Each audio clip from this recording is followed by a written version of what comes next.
দেখতে দেখতে একটা বছর পার হয়ে গেছে। ওই পাওনাদার আসছে, কয় হুজুর আমার টাকা দেন, আমার থেকে যে 1 লক্ষ টাকা আনছেন টাকা দেন। নাম হলো মাওলানা আবুল হাসান। বলতেছে বাবা রে, আসেন আমার সাথে আসেন।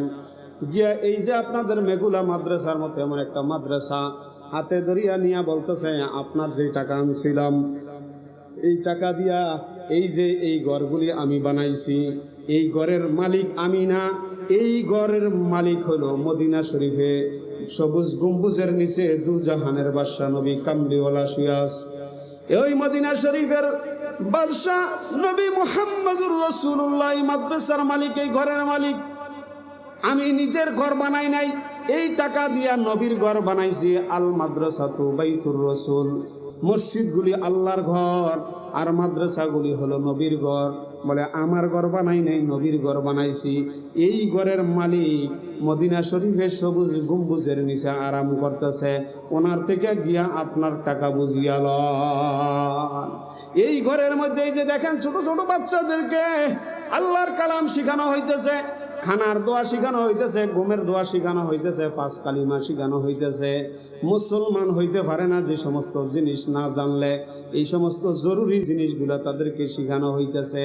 এই ঘরের মালিক আমি না, এই ঘরের মালিক মদিনা শরীফ। ঘুমায় যান মদিনা, গিয়া মদিনা শরীফের রাসূল থেকে টাকা লয়ে লন।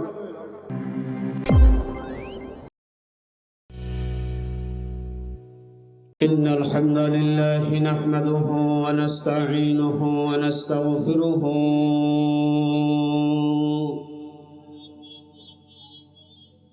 ونعوذ بالله من شرور أنفسنا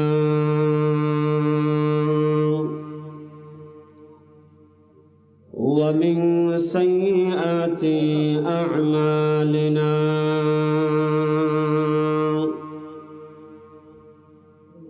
من يهده الله فلا مضل له ومن يضلله فلا هادي له. ونشهد أن لا إله إلا الله وحده شريك له. ونشهد أن سيدنا وسندنا وحبيبنا ومولانا محمدا عبده ورسوله الذي أرسل إلى الناس كافة بشيرا ونذيرا وداعيا إلى الله بإذنه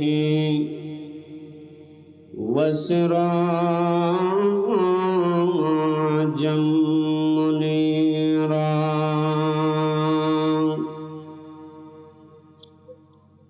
أعوذ بالله من الشيطان الرجيم. بسم الله الرحمن الرحيم. يا أيها الذين آمنوا اتقوا الله وكونوا مع الصادقين. وقال النبي صلى الله عليه وسلم يشفع يوم القيامة ثلاثة: الأنبياء ثم العلماء ثم الشهداء أو كما قال عليه الصلاة والسلام إن الله وملائكته يصلون على النبي يا أيها الذين آمنوا صلوا عليه وسلموا تسليما اللهم صل على محمد كلما ذكره الذاكرون وكلما غفل عن ذكره الغافلون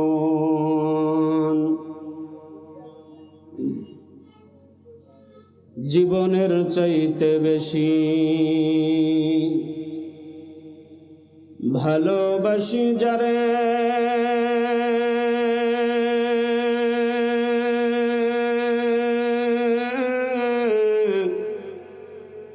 একবারও দেখি নাই তারে জীবনের চাইতে বেশি ভালোবাসি যারে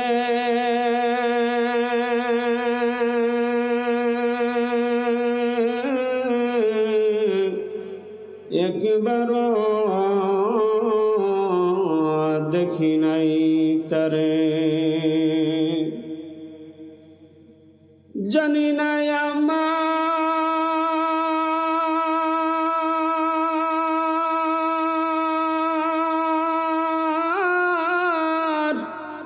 ভালোবাসায় আছে কি ভুল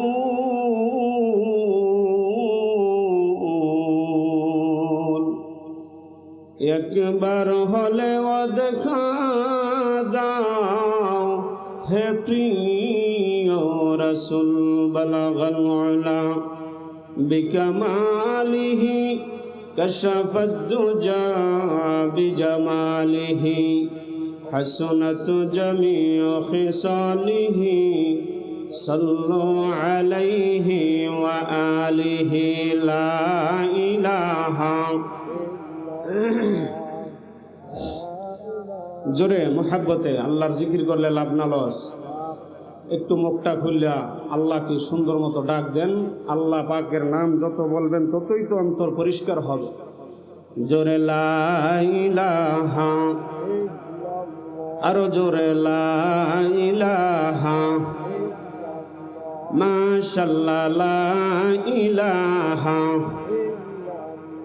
বাইজান বহু দূরে মদিনা আমরা কেমনে যাব জানি না বহু দূরে মদিনা আমরা কেমনে যাব জানি না দয়া আল্লাহ দয়া কর নসিব কর মদিনা লা ইলাহা ইল্লাল্লাহ জোরে লা ইলাহা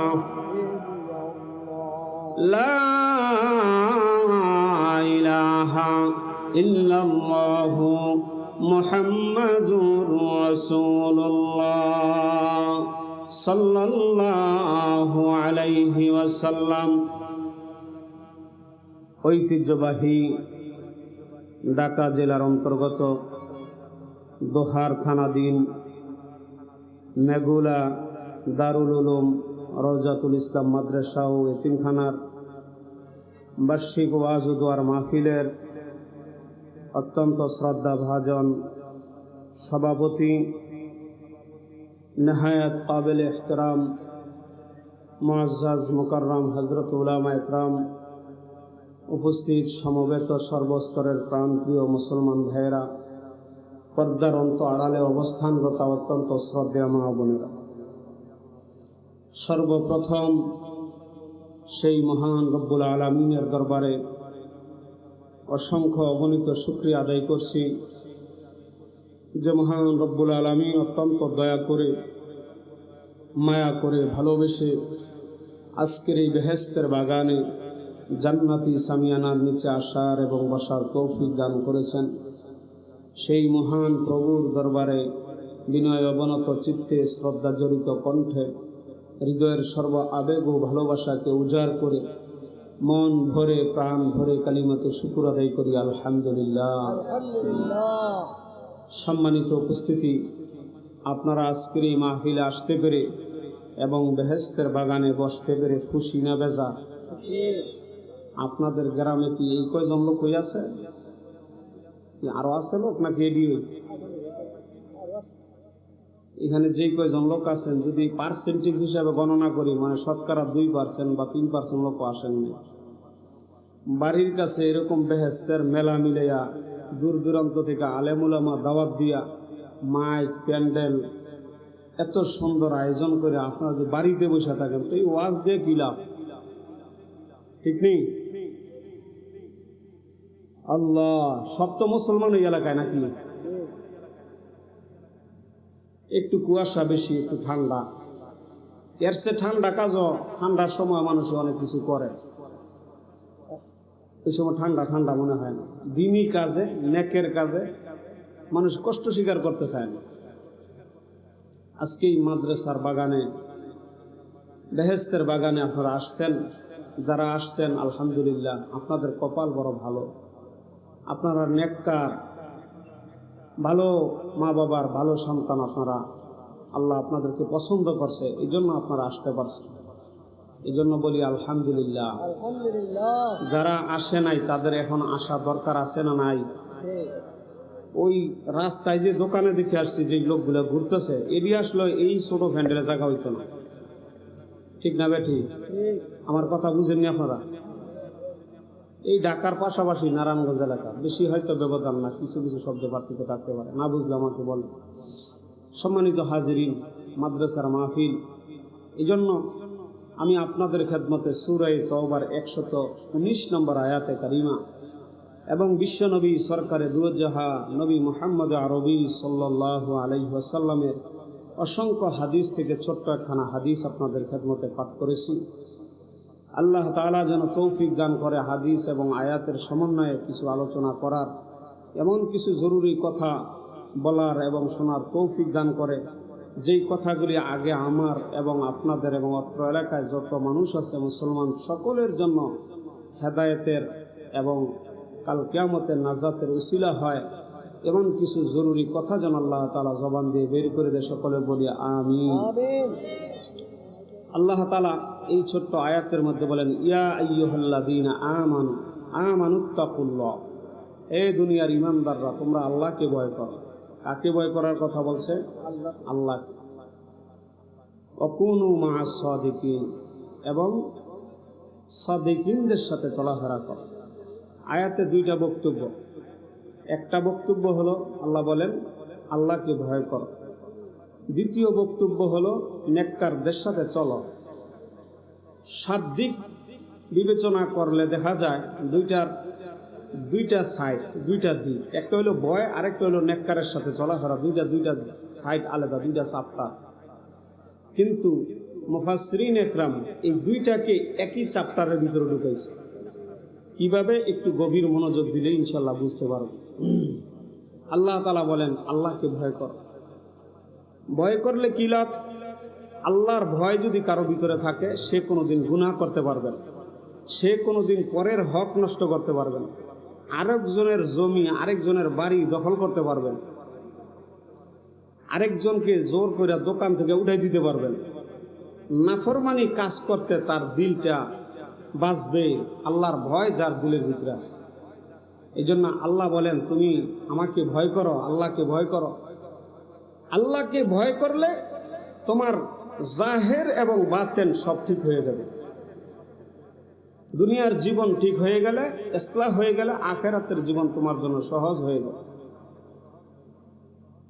যত মানুষ আমরা দুনিয়াতে আছি, আমাদের ইসলাহ দরকার, আমাদের ভিতর এবং বাহির ঠিক হওয়া দরকার। আজকাল আমরা মুসলমান, আমাদের অন্তরে একটা, জবানে আরেকটা, মুখে কই একটা, করি আরেকটা। মুখে শেখ ফরিদ, বগলে ই, মুখে তো একবারে ফালিস। আল্লাহর নবীর হাদিসে আছে, শেষ জমানায় কিয়ামতের আগে এমন কিছু মানুষ বের হবে, লিসানুহুম কা লিসানিল আম্বিয়া, তাদের জবান হবে নবীদের জবানের মতো, আহলা মিন সুকার, চিনি মিষ্টির চেয়েও বেশি মিষ্টি হবে তাদের জবান, এমন মধুর কথা বলবে। আল্লাহ, কথা শুনলে মনে করবে যে এই জমানার সবচেয়ে বড় ওলি, কিন্তু আসলে তার কার্যকলাপে এমন অবস্থা, মানুষের ইজ্জত এমনভাবে নষ্ট করে, মানুষের কানগুলো একবারে মাটির সাথে মিশায় দেয়, কান কাটতে, এরকম অবস্থা ভিতরে, কিন্তু কথার মধ্যে এমন মধু, কথার মধ্যে এমন মিষ্টি। আল্লাহ তাআলা বলেন, আল্লাহকে ভয় করে করে চলো। ভয় কিভাবে আনবেন? এই ভয়টা কোন জায়গায় পাইবেন? আল্লাহ, ঢাকা নিউ মার্কেট গেলে পাইবেন, বসুন্ধরাতে গেলে পাইবেন, কোন জায়গায় গেলে পাইবেন? আল্লাহ পাক অনেক দয়ালু, দয়ালু হইয়া আল্লাহ আমাদেরকে ভয় কোন জায়গা থেকে অর্জন করবো, ভয় কোন দোকান থেকে কিনবো, এই মহলটাও আল্লাহ তাআলা আমাদেরকে চিনাই দিয়েছেন। সুবহানাল্লাহ। ভয় এমন একটা ওষুধ, এই ওষুধ যদি কেউ অর্জন করতে পারে, তার দুনিয়ার সমস্ত কাজ, দুনিয়ার যত মাসালা আছে সমস্ত মাসালা হল হবে। এই ভয়টা কোন জায়গার মধ্যে পাবো? এই আয়াতে আল্লাহ তাআলা মিলাই দিয়েছে, ইয়া আইয়ুহাল্লাযীনা আমানুত্তাকুল্লাহ ওয়া কুনু মা'আস সাদিকিন। আল্লাহকে ভয় করো এবং সত্যবাদীদের সাথে তোমরা উঠা বসা করো, চলাফেরা করো।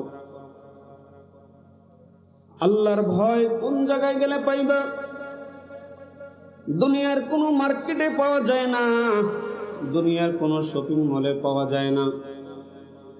আল্লাহ রব্বুল আলামিন দয়ালু হইয়া, মেহেরবান হইয়া আমাদেরকে ওই ভয়ের জায়গাটাও আল্লাহ চিনাই দিলেন। ভয় যদি তুমি শিখতে হয়, ভয় যদি তুমি অর্জন করতে হয়, তাকওয়ার গুণ যদি তুমি অর্জন করতে চাও, তাহলে তুমি সাদিকিনদের সাথে উঠা বসা করো। সাদিকিন কারা? তাফসিরে মারিফুল কোরআনে মুফতি শফি রাহমাতুল্লাহি আলাইহি এই সাদিকিনের ব্যাখ্যা করছে, সাদিকিন আই মাল আলিমিন, আলেমদের সাথে উঠা বসা করো। দুনিয়াতে যদি আলেমদের সাথে, হক্কানি আলেমদের সাথে যদি তুমি চলাফেরা করো, তাহলে তার দেখা দেখি তোমার ভিতরে আল্লাহর ভয় আসবে। নবীজি হাদিসের মধ্যে মিসাল দেন, মুসলিম শরীফে লম্বা হাদিস। আল্লাহর নবী বলেন, এ জগতের মানুষেরা, তুমি যদি আতর ওলার সাথে চলাফেরা করো, তাহলে তুমি যদি আতর না কিনো, তাহলে আতরের ঘ্রাণ তোমার শরীরে লাগবে। বন্ধুর সাথে দেখা করার জন্য আতরের দোকানে গেছো, তুমি কিন্তু আতর কিনো নাই, আরেকজনে আতর কিনতেছে, বন্ধুর ঢালিয়া ঢালিয়া দিতেছে, ওই যে বোতল খুলতেছে। আতর না কিনলেও সুঘ্রাণ তুমি লাভ করতে পারবা।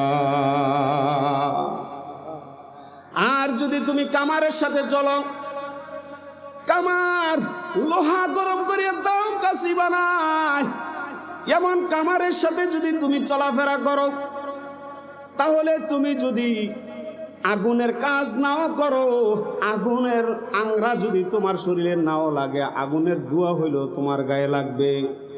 আরেক হাদিসে আল্লাহ রসুল বলেন, বুখারীর riwayat, আল্লাহর রসুল বলেন, আন্নাসু আলা দীনি মুলুকিহিম, দুনিয়াতে মানুষগুলি বন্ধুর ধর্মের দ্বারা প্রভাবিত।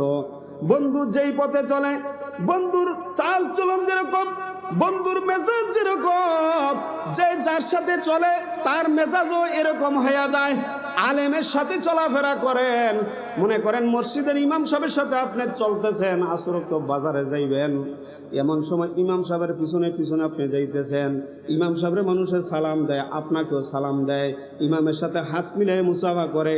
এবার ইমামের সঙ্গী হওয়ার কারণে আপনার সাথেও মানুষে মুসাফা করে। কোন সুবহানাল্লাহ। এ আমার যুবক ভাইরা, এ বৃদ্ধ বাবারা, এ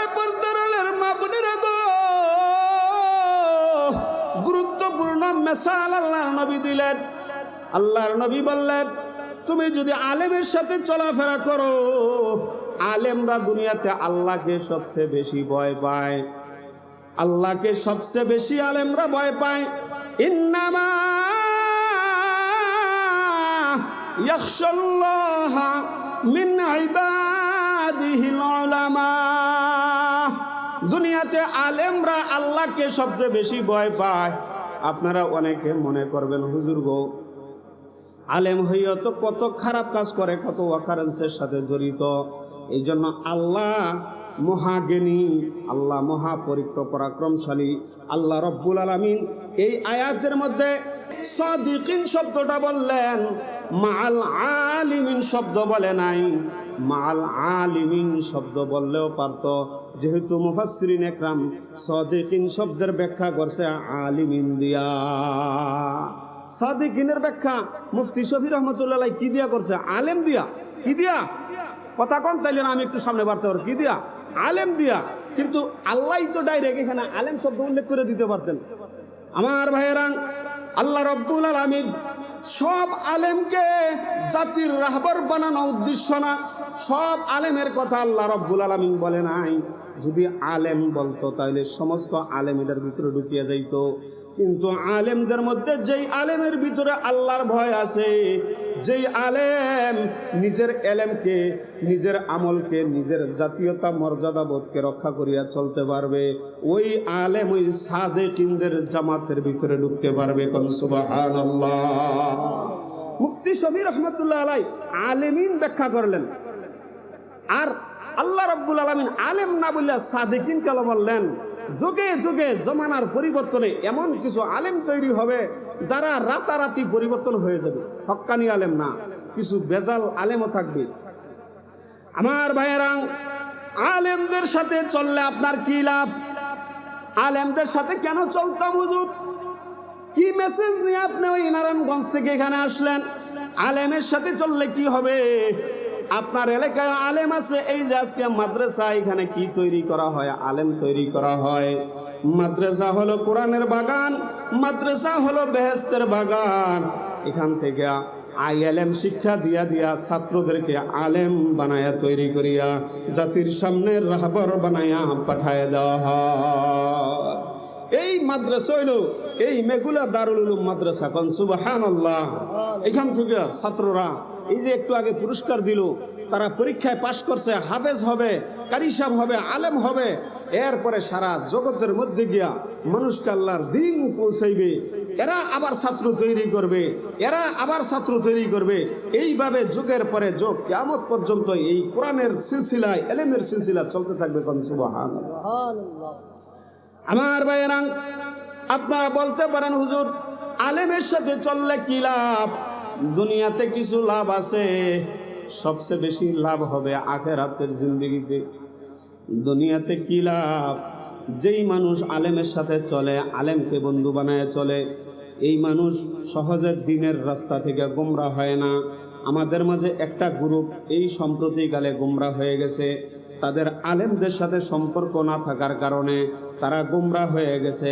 কিছু স্বার্থবাদী আলেম তাদের পিছনে লাগিয়া গেছে। দুনিয়ার লোভে পড়িয়া তারা কি করতেছে? নিজের ইমান আমল সব কিছু বিক্রি করিয়া, সব কিছু জানে, তারপরেও মানে না, কিন্তু দুনিয়ার লোভে পড়িয়া গেছে। আল্লাহু আকবার। হক্কানি আলেমদের সাথে যদি আপনি চলতে পারেন, আলেম আপনাকে দিন শিখাইবে, আপনাকে নামাজ শিখাইবে, আল্লাহকে কিভাবে ভয় করিয়া করিয়া চলতে হয় এটা শিখাইবে। আলেম আপনাকে তাহাজ্জুদ পড়লে কি লাভ? পর্দার ভিতরে চললে কি লাভ? আপনার সন্তানকে আলেম বানাইলে কি লাভ? আপনার সন্তানকে দ্বীনের রাস্তায় আনলে কি লাভ? এগুলো আপনাকে বুঝায়া বুঝায়া বুঝায় বুঝায় আস্তে আস্তে আপনাকে দুনিয়াতে আপনাকে সঠিক রাস্তায় চালানোর জন্য চেষ্টা করবে। আর হাসরের ময়দানে এই আলেমরা আপনাদেরকে কিরকম আপনাদেরকে উপকার করবে শোনেন।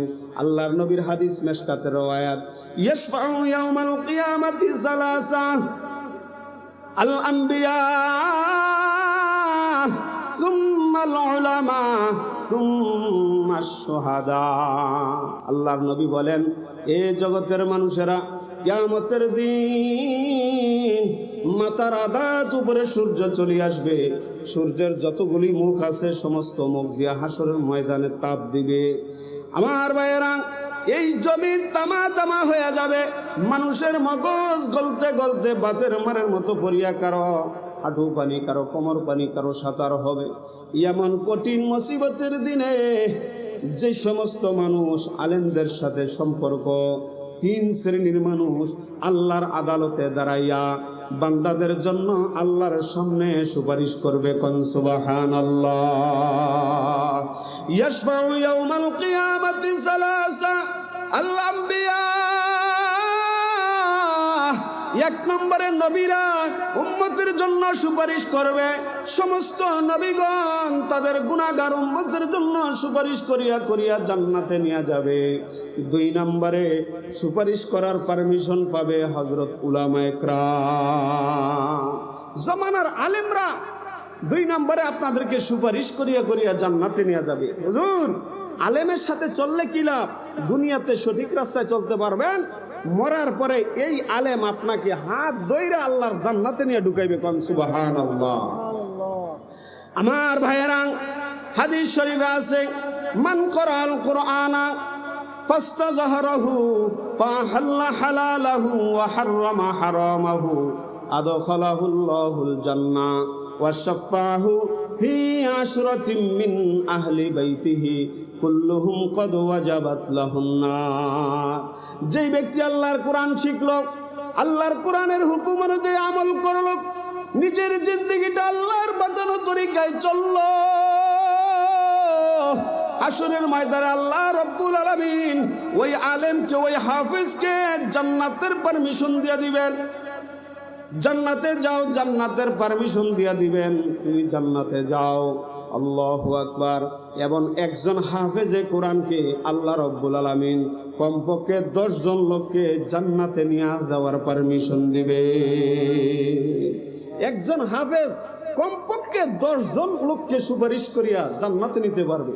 কেমন 10 জন? কুল্লুহুম কদ ওয়াজাবাত লাহুন নার, যাদের প্রত্যেকের উপরে জাহান্নাম ওয়াজিব লিখিয়ে দেওয়া হয়েছে। জাহান্নামে নিয়ে যাইতেছে ফেরেশতারা, জাহান্নামের কিনারায় নিয়ে গেছে, এবার জাহান্নামের মধ্যে ফালায় দিবি। এমন জায়গা থেকে একজন হাফেজে কোরআন, আল্লাহু আকবার। আমার ভাইরা, আপনার সন্তান হাফেজ হইছে, আপনার নাতি হাফেজ হইছে, অথবা আপনি একটা মাদ্রাসার তালিবুল ইলমকে আপনার ঘরে খাওয়াইয়া মাদ্রাসাতে কিছু টাকা পয়সা দিয়ে আপনি সহযোগিতা করছেন। একটা ছেলেকে আপনি লজিং রাখছেন, আপনি খাওয়াইছেন। একটা ছেলে 3 বছর স্বাভাবিক গতিতে 3 বছর পড়াশোনা করলে হাফেজ হয়ে যায়। আরও যদি ব্রেন ভালো হয় তাহলে আরও তাড়াতাড়ি হয়, কেহ 2 বছরে, কেহ 1.5 বছরে। আরও যাদের পড়া ব্রেন তারা আরও তাড়াতাড়ি হাফেজ হইতে পারে। এইভাবে একজন হাফেজে কোরআন আপনি সহযোগিতা করিয়া তাকে হাফেজ বানাইলেন। হাসরের ময়দানে এই হাফেজে কোরআন একলা জান্নাতে যাবে না, আপনাকে খুঁজিয়া খুঁজিয়া বাইর করবে আল্লাহ। ওই মেগুলা দারুল উলুম মাদ্রাসার মধ্যে আমি পড়তাম, আমার বাড়ি ছিল ফরিদপুর, বরিশাল। আই মাবুদ, আমাকে যেই ব্যক্তি খাওয়াইছে তার ঘরে রাখিয়া, মাবুদ গো, আমার ওই লজিং মাস্টার কোথায়? আজকে আমি আমার লজিং মাস্টারকে ছাড়া আপনার জান্নাতে যাব না। আলেমের সাথে হাফেজের সাথে চললে লাভ না লস? দুনিয়া তো লাভ, মরার পরে আখিরাতের জিন্দেগি তো লাভ। হাতে ধীরে ধীরে জান্নাতে নিয়ে ঢুকাইবে। কন্যা সুবহানাল্লাহ।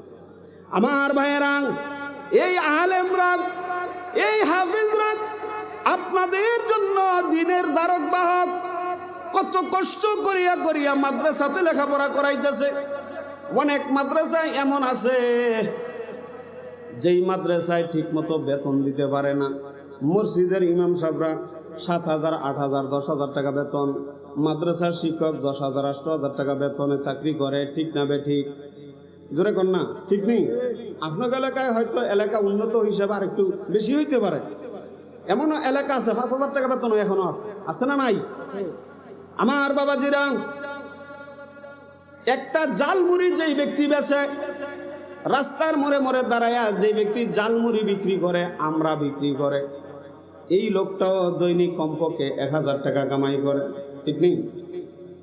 যেই লোকটা নি ফুচকা বেচে দাঁড়াইয়া, ওই লোকটা দৈনিক 1000 থেকে 1500 টাকা কামাই করে, রিক্সা চালায় 1000 টাকা কামাই করে, মাসে 30,000 টাকা।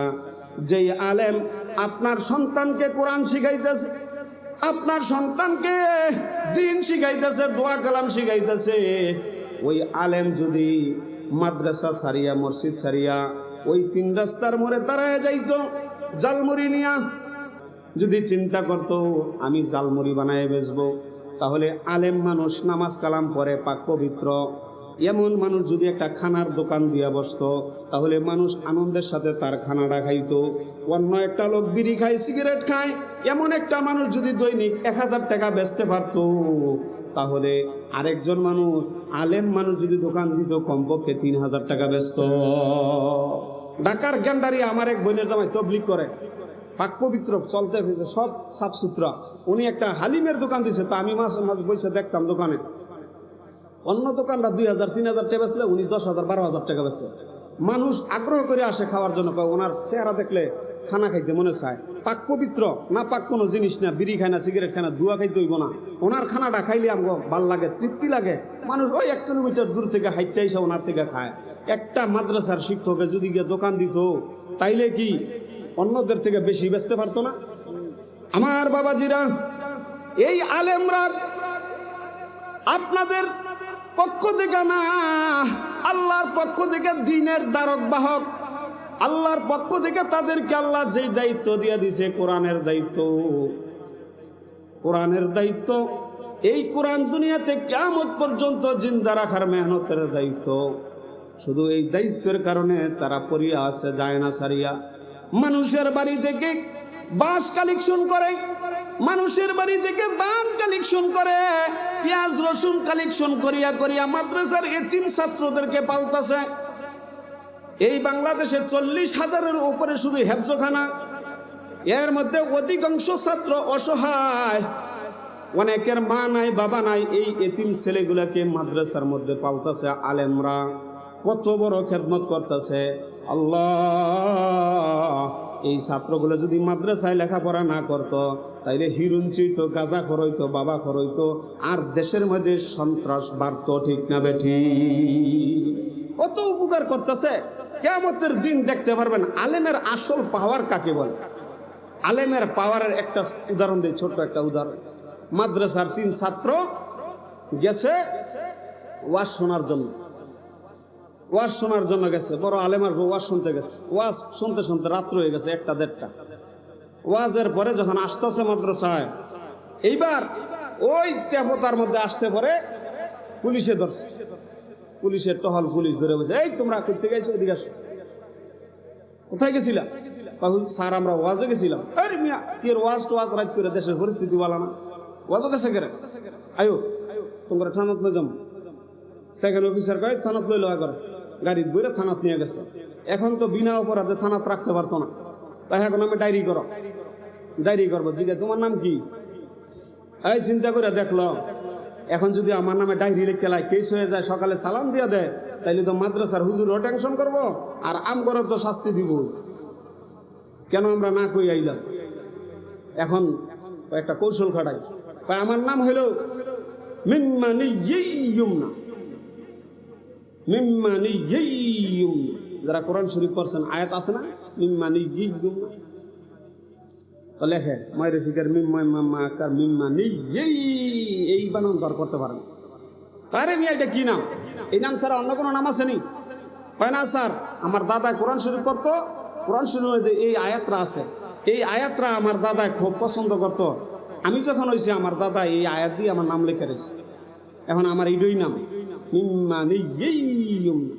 এখন আর নাম লিখতে পারে না। এইবার এই তোমার নাম কি? আরেকটা রাখো, তোমার নাম কি? উনি চিন্তা করলো, আমার ভাই যেটা বলছে, আমার তো একটা কৌশল খাটায় বলা দরকার। তোমার নাম কি? আমার নাম হইল দুররিয়্যুকাত। কোরআন শরীফে আয়াত আছে না, দুররিয়্যি বানানার করতে পারে না। আর এইটা কি? তোমার নামও তো লিখতে পারি না। এবার 3 নম্বরটাকে জিজ্ঞাসা করে, এ মিয়া তোমার নাম কি? উনি চিন্তা করলেন, আমার 2 ভাই যেহেতু কৌশল খাটাইয়া কোরআন শরীফের আয়াত দিয়া এদের নাম লিখতে পারে না, আমারও তো একটা কৌশল খাটান দরকার। উনি বলতেছে, আমার নাম হলো লুজ্জিয়্যি গোসা লজ্জিয়েই এখন তো বানান লিখতে পারেন। আরে এটা কি নাম? লয়ে গেছে ওসির কাছে। ওসির কাছে গিয়ে কয় স্যার দেখেন যে এগুলো কি নাম কয়, এই নাম তো আমরা জীবনও লিখতে পারতাছি না, বাংলা অক্ষরে মিলাইতে পারি না। নাম না শুনে ওসি কয় আরে তোরা কোন থেকে ধরছ? কই 3 রাস্তার মোড় থেকে। কয় রাত্র বাজে 2টা, এখন 3 রাস্তার মোড় থেকে তো তোরা এগুলো ধরে আনছে, সাদা সাদা পাঞ্জাবির ফাঁকরি দেখা যায়, এগুলো তো কোনো মানুষ হইতো না, মনে হয় জিন টিন হইব, তাড়াতাড়ি হেন নিয়ে দিয়ে আনালি থানা মানা যা আছে সব উল্টা লেব। আমার বাবাজিরা, আলেমের পাওয়ার এই দুনিয়াতে তো অল্প দেখতেছেন। আল্লামা আহমদ শফিক কেমন মুকুটবিহীন বাদশা ছিল, সারা বাংলাদেশের মানুষ তার পিছনে ছুটছে। আল্লাহু আকবার। এমন আলেম এই মাদ্রাসা থেকে তৈরি করা হইতেছে বাবা। এই আলেমগুলা হাসরের ময়দানে আপনাদেরকে ধরিয়া ধরিয়া সুপারিশ করিয়া করিয়া আল্লাহর জান্নাতে নিয়ে যাবে। আমার ভাইয়েরা, আলেমরা আপনাদেরকে তালাশ করবে। এ আমার বাবাজিরা, হাফিজে কুরআন কমপক্ষে 10 জন লোককে সুপারিশ করিয়া জান্নাতে নিয়ে যাবে। আর একজন হক্কানি আলেম হিসাব ছাড়া অগণিত মানুষকে আল্লাহর জান্নাতে নিয়ে যাবে। সেদিন দেখবেন আলেমের সাথে চলার কি লাভ, আলেমদের সাথে মোহাব্বত। আসরের ময়দানে আপনাকে তালাশ করবে, আমার বন্ধু কোথায়, বন্ধু কোথায়। এই জন্য আল্লাহ বলেন, ইয়া আইয়ুহাল্লাযীনা আমানুত্তাকুল্লাহ ওয়া কুনু মা'আস সাদিকিন।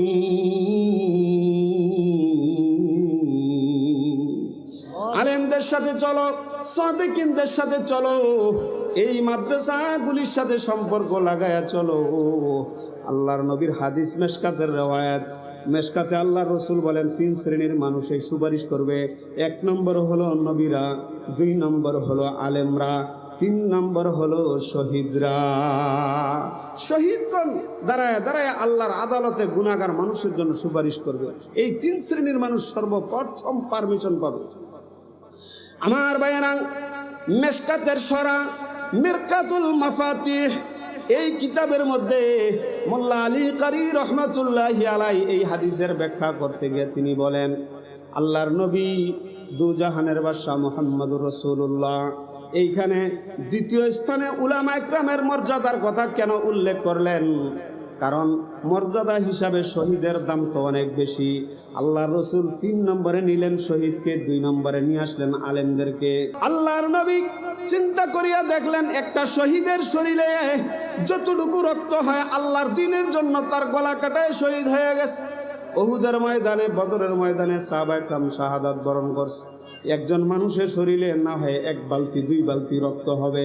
যখন মানুষটা মারা যায় সমস্ত রক্তগুলা বের হইয়া তার জানদা বের হয়ে যায়। 1-2 বালতি রক্ত আল্লাহর রাস্তায় বিলীন করিয়া দিয়ে নিজের গলা কাটায় শহীদ হয়ে যায়।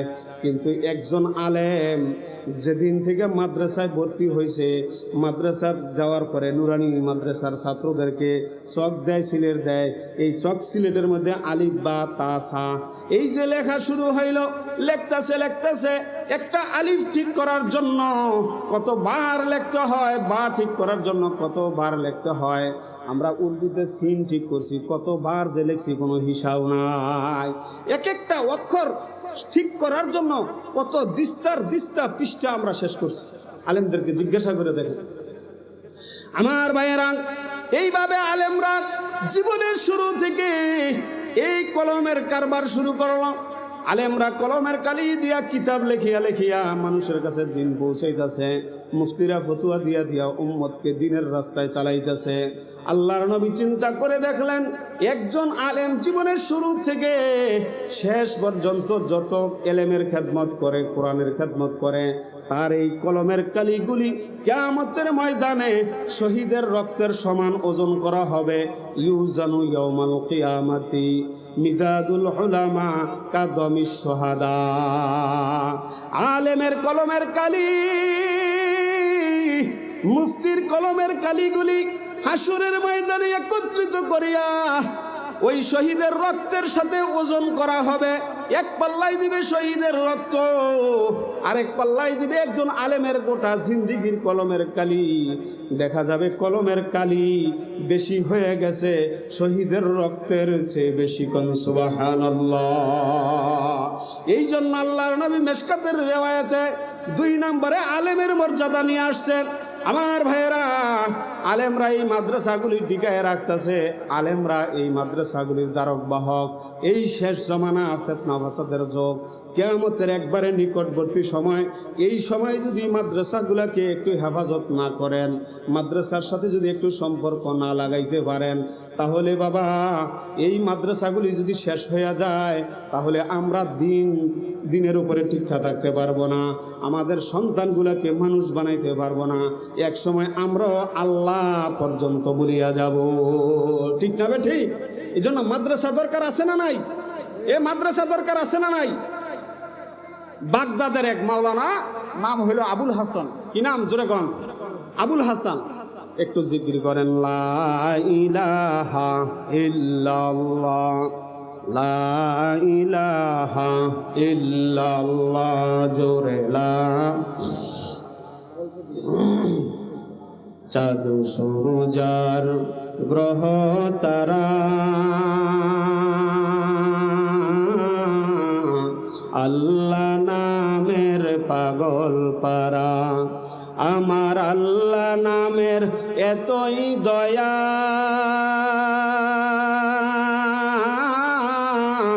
আল্লাহ নামের এতই মায়া, লুকিয়ে রাখছেন হে আল্লাহ, লা ইলাহা ইল্লাল্লাহ, জোরে লা।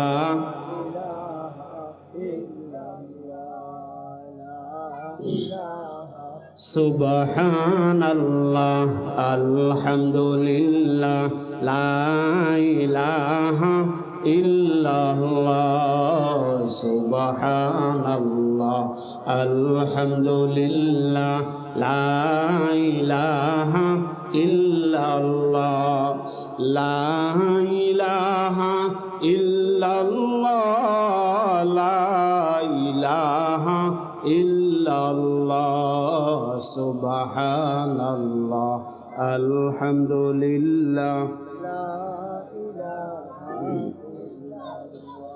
লা ইলাহা ইল্লাল্লাহ, মুহাম্মাদুর রাসূলুল্লাহ সাল্লাল্লাহু আলাইহি ওয়াসাল্লাম। ভাইয়েরা আমার, বলতেছিলাম বাগদাদ শহরে, বাগদাদ এমন একটা এলাকা, এক যুগে ইলমের রাজধানী ছিল বাগদাদ। মাদ্রাসা নাই, মানুষ কালমা কালাম শিখানোর কোনো ব্যবস্থা নাই। ওই এলাকার একজন মাওলানা সাহেব, নাম হলো আবুল হাসান। কি নাম? আবুল হাসান। উনি চিন্তা করলেন, হাইরে মুসলমানের সন্তানরা কালমা কালাম শিখতে পারতেছে না, বেঈমান হইয়া কবরে যাইতেছে, আমার তো একটু ফিকির করা দরকার, আল্লাহর দিননি মানুষকে শিখাইতে পারি। এই জন্য উনি একটু জায়গা ব্যবস্থা করলেন। ব্যবস্থা করিয়া মাদ্রাসা যে উঠাইবে, তৎকালীন যুগে টাকা পয়সা এমন ছিল না, এখন টাকা নাই পয়সা নাই, মানুষেও দান খয়রাত করে না, কোথায় থেকে টাকা আনবে, ঘর করবে, ছাত্রদেরকে পড়াইবে। এই জন্য ওই এলাকার একটা বড় লোক ছিল, ধনী মানুষ, তার থেকে গিয়া 1 লক্ষ টাকা, 1 লক্ষ টাকা তার থেকে ধার আনলো। খরচ আনছে 1 লাখ টাকা। আমাকে 1 লাখ টাকা হাওলাত দেন, আমি দিলাম, 1 বছর পরে আমি দিয়ে দিব, দেন 1 লক্ষ টাকা দেন। ওই যুগে 1 লক্ষ টাকা হাওলাত আইন না, এরপরে মাদ্রাসা তৈরি করছে, বিশাল মাদ্রাসা। এইবার মুসলমানদের সন্তানদেরকে ফিরি ফিরি ফিরি ফিরি ডাক্কা ডাক্কা ডাক্কা ডাক্কা আইনা ভর্তি করতেছে। ঢাকা ভার্সিটির যান, ভর্তির কোটা আছে, ভর্তির ফিস আছে।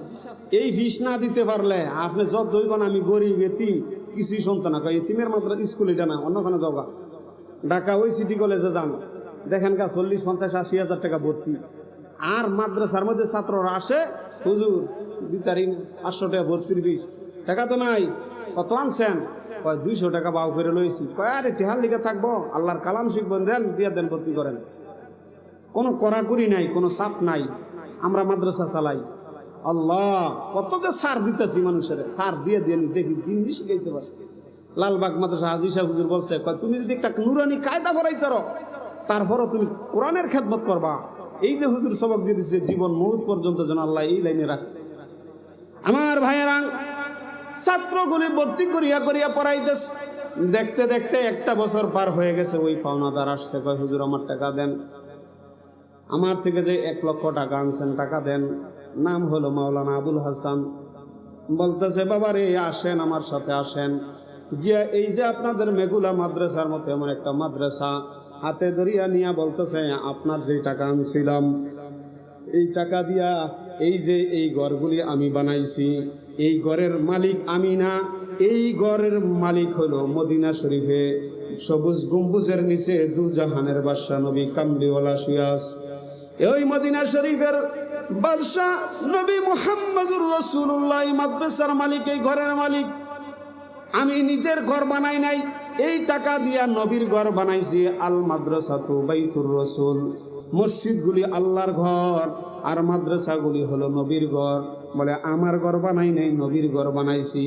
এই ঘরের মালিক মদিনা শরীফের সবুজ গম্বুজের নিচে আরাম করতেছে, ওনার থেকে গিয়া আপনার টাকা বুঝিয়া লন। এই ঘরের মধ্যে এই যে দেখেন ছোট ছোট বাচ্চাদেরকে আল্লাহর কালাম শিখানো হইতেছে, খানার দোয়া শিখানো হইতেছে, ঘুমের দোয়া শিখানো হইতেছে, 5 কালিমা শিখানো হইতেছে।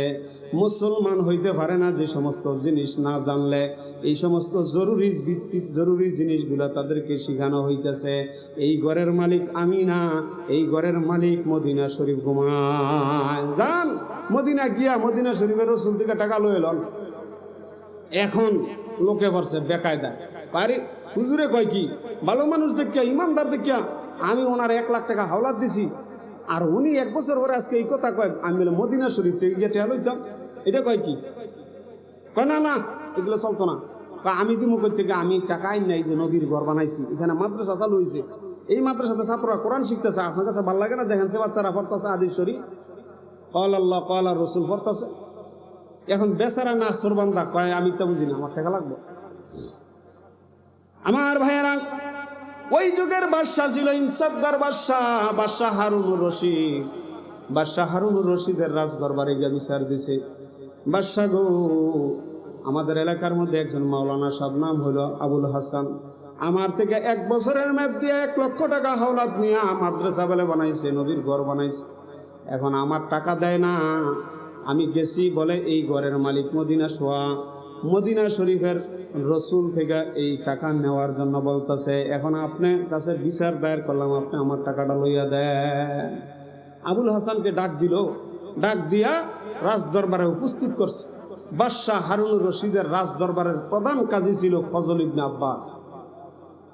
ফজল ইবনে আব্বাসকে জিজ্ঞাসা করে, এ ফজল ইবনে আব্বাস, এই যে আবুল হাসান 1 লক্ষ টাকা কর্জ নিয়া মাদ্রাসা বানাইছে, এখন তার টাকা দিতেছে না, বলতেছে মদিনার রসুল এই ঘরের মালিক, এখন আপনি ফয়সালা দেন, কি করবেন? এবার ফজল ইবনে আব্বাস বলে, আবুল হাসান যে মাদ্রাসা বানাইছে এটা ঠিক আছে, মাদ্রাসা বানানো সুন্নাত ঠিক আছে, কিন্তু যেই পদ্ধতিতে নিছে এই পদ্ধতিতে নেওয়া ঠিক হয় না। কর্জ নিয়ে মাদ্রাসা বানাইব, মাদ্রাসা দান করলে টাকা নিয়ে খরচ করে মাদ্রাসা বানান, হাওলাত নিছে না, হাওলাতে টাকা তো ফেরত দিতে লাগবে। আমি গেছি এক মসজিদে নামাজ পড়াইতাম, তো মসজিদের ফান্ডে কিছু টাকা জমা আছে, আমার কাছে এসে জিজ্ঞাসা করতেছে, হুজুর আমগো ফান্ডে কিছু টাকা জমা আছে, এই টাকা দিয়ে কি করতাম? খালি ভরে রয়েছে, এখন সামনে আমরা বড় করে মসজিদ ধরবো, এই টাকাগুলি এখন আমরা এলাকার মধ্যে সুদের উপরে লাগাই লাইছি, সুদের তে লাভ আইব, এই লাভ দিয়ে আমরা মসজিদ বানাইলাম। কন্যা নাউজুবিল্লাহ, আরে জোরে কন্যা নাউজুবিল্লাহ। আল্লাহ কইছে সুদের উপরে ঠেয়ালে মসজিদ বানাইতো।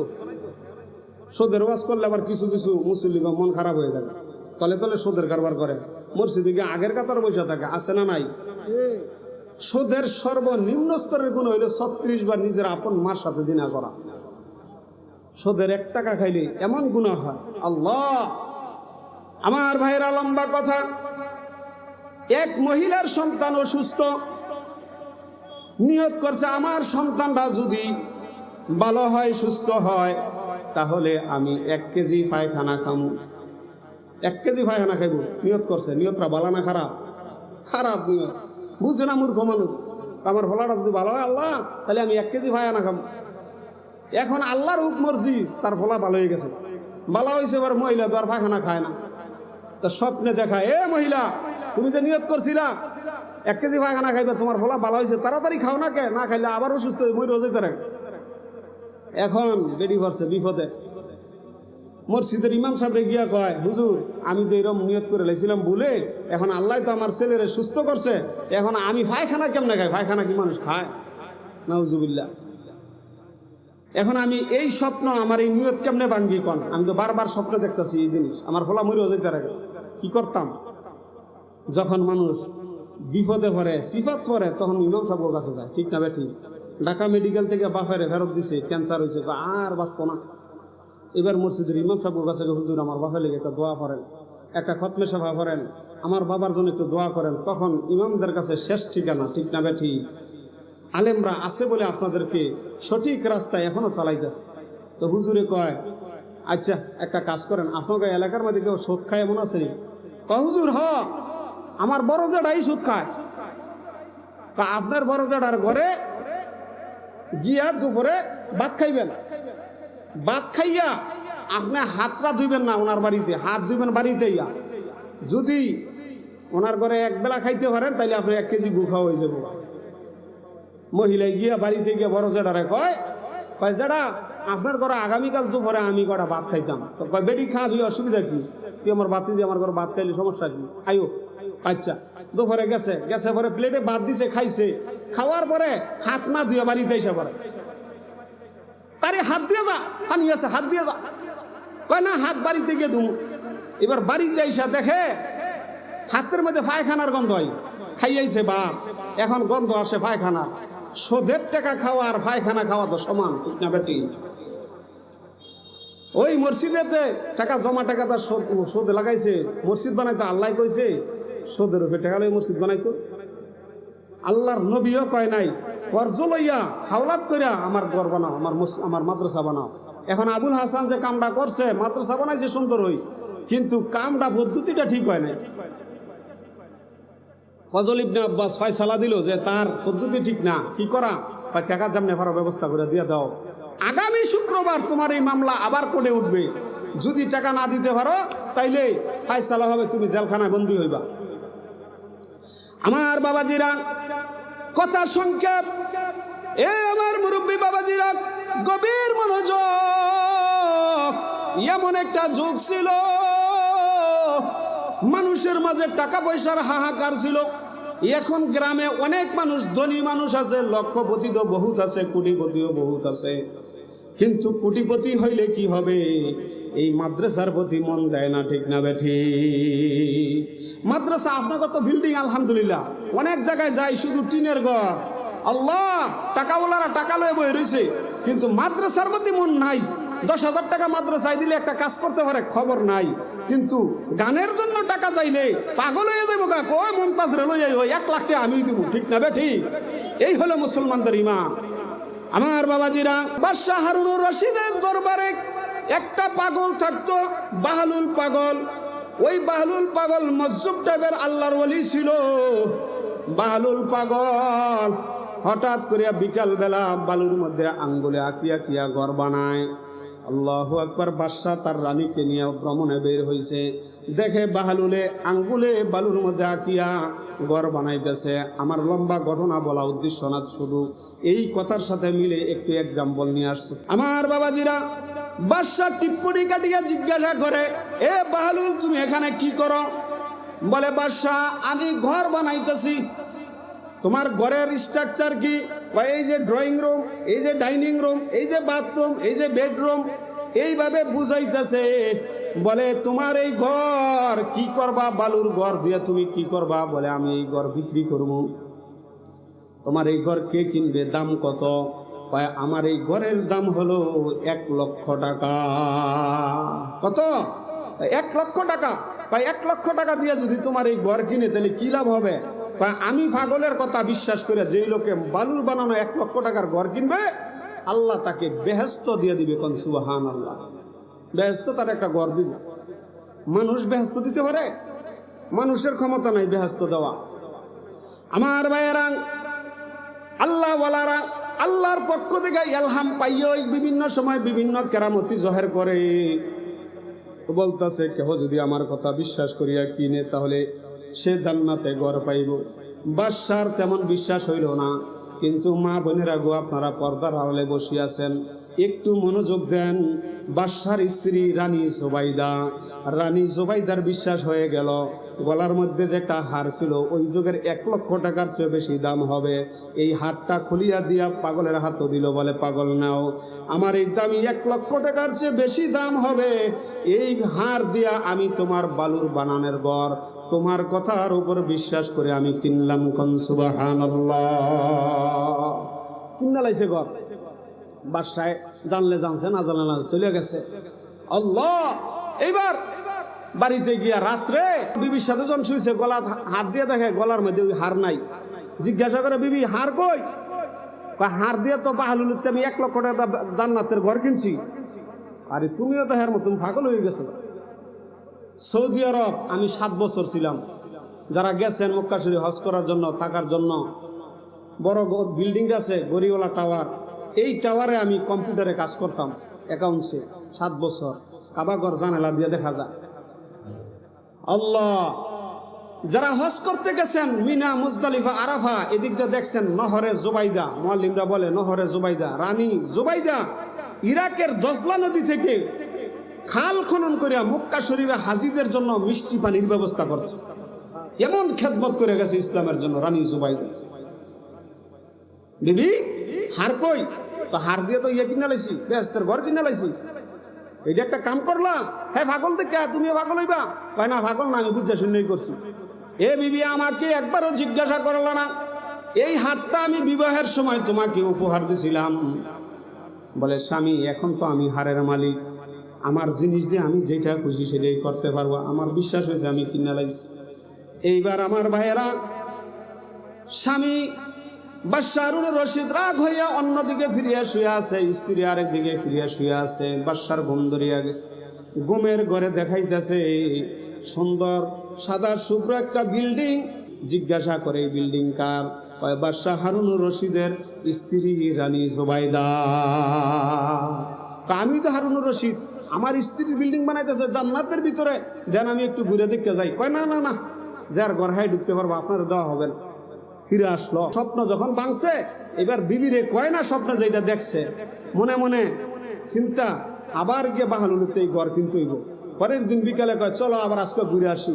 গিয়া দেখা আজকে বাহালুল পাগলে ঘর বানাইতেছে। কয় কিও ঘর বানাইতেছ? ঘর বেচন যাইব নি? কয় বেচন যাইব। কয় কত? কয় একটা ঘরের দাম হইলো দুনিয়া এবং দুনিয়ার মধ্যে যা কিছু আছে এক ফল্লাই দিবা, তো এক ঘরের দাম হইতো না। কোন সুবহানাল্লাহ। বলে বাদশা গো, আমার এই বালুর বানানো মাটির মধ্যে আঁকা ঘর, এই ঘরের হাকিকত গত রাত্রে স্বপ্নে বাস্তবে দেখায় দেওয়া হয়েছে। কোন সুবহানাল্লাহ। আমার বাইরে এই কথা এতটুকুই রাখলাম। এরপরে দেখতে দেখতে 1 সপ্তাহ পার হয়ে গেছে। আগামী শুক্রবারে ওই আবুল হাসানের মামলাটা কোর্টের মধ্যে উঠবে। 1 লক্ষ টাকা যদি দিতে না পারে, তাহলে আবুল হাসানকে অ্যারেস্ট করিয়া থানায় পাঠানো হবে। এমন সময় আল্লাহু আকবার, আবুল হাসানে যখন ফজল ইবনে আব্বাসের সামনে উপস্থিত, বলে তোমার 1 লক্ষ টাকা দিয়া দাও, না দিলে আমি তোমার ব্যাপারে ফয়সালা দিয়ে দিতেছি, তোমার জন্য জেলখানা। এমন সময় কিং কর্তব্য বিমূঢ় হয়ে গেছে, কি করব?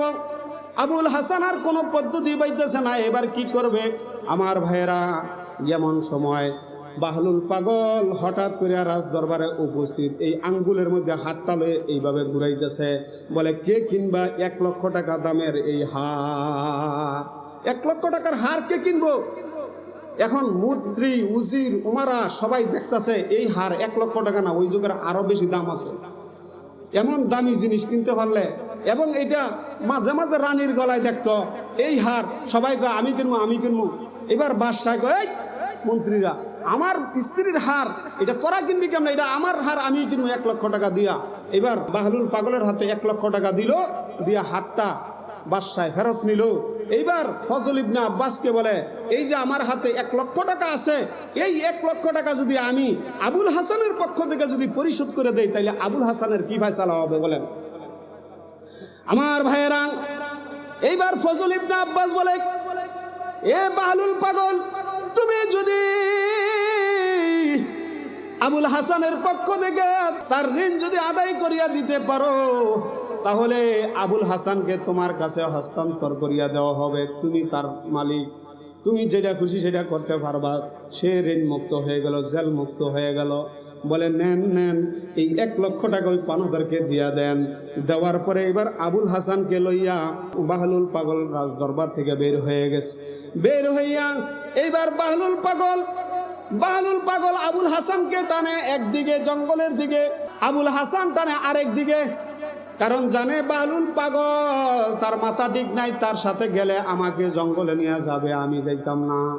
বলে, এই আবুল হাসান, আমি তো তোমাকে 1 লক্ষ টাকার বিনিময়ে তোমাকে ছুটাই আনছি, এখন আমি তোমার জিম্মাদার, আমি তোমার মালিক, আমার কথা তোমার মানতে হবে। বলে, না না, আমি তোমার কথা মানতাম না, তুমি হইলে একটা মাতাল পাগল। মজজুব টাইপের ওলি ছিলেন হযরত বাহলুল। আল্লাহু আকবার। এইবার বাহলুল চোখের পানি ছেড়ে দিলেন, চোখের পানি ছেড়ে দিয়া বলতেছে, এ আবুল হাসান শোনো, আল্লাহর কুতুবরা, আল্লাহর কুতুব যারা, তারা 12 বছরে অনেক আধ্যাত্মিক লাইনের কথা, আমি ওই কথাটা উঠাই ফেলছি। আমার ভাইয়েরা বলতেছে 12 বছরে আধা ঘন্টা ঘুমায়, আমি 12 বছর ধরে ঘুমাই না, আধা ঘন্টা ঘুমাইছি। আমাকে আল্লাহর নবী স্বপ্ন দেখাইতেছে, আমার ঘর বানানোর কারণে আবুল হাসান 1 লক্ষ টাকার ঋণের কইরা সে জেলখানায় যাইতে হবে, তাড়াতাড়ি যেমনে পারো তারে গিয়ে 1 লক্ষ টাকা দিয়ে ছুটাই আনো। এ আবুল হাসান, দুনিয়ার মানুষ কোনোদিন জান্নাত বিক্রি করতে পারে না, আমি তোমাকে ছুটানোর জন্য একটা অভিনয় করলাম, এখন 1 লক্ষ টাকা দিয়া তোমাকে ছুটাই আনলাম। এ আবুল হাসান, তুমি আমার সাথে চলো। আল্লাহু আকবার। বাবাজি, এই কথা এখানেই শেষ করলাম। বাবাজি, এই মাদ্রাসাগুলি শেষ যুগে কোরআনের দুর্গ, এই দুর্গগুলা টিকায় রাখা আমাদের প্রত্যেকের জিম্মাদারি। জোরে কোন ঠিক না বেঠি? প্রত্যেকের উপরে জিম্মাদারি। যদি আমি মুসলমান, আমার ওই দায়িত্ব কোরআনের বাগানকে, চারা গাছকে আমি পানি দিয়ে দিয়ে দিয়ে দিয়ে এটাকে বড় করা, ঠিক না বেঠি?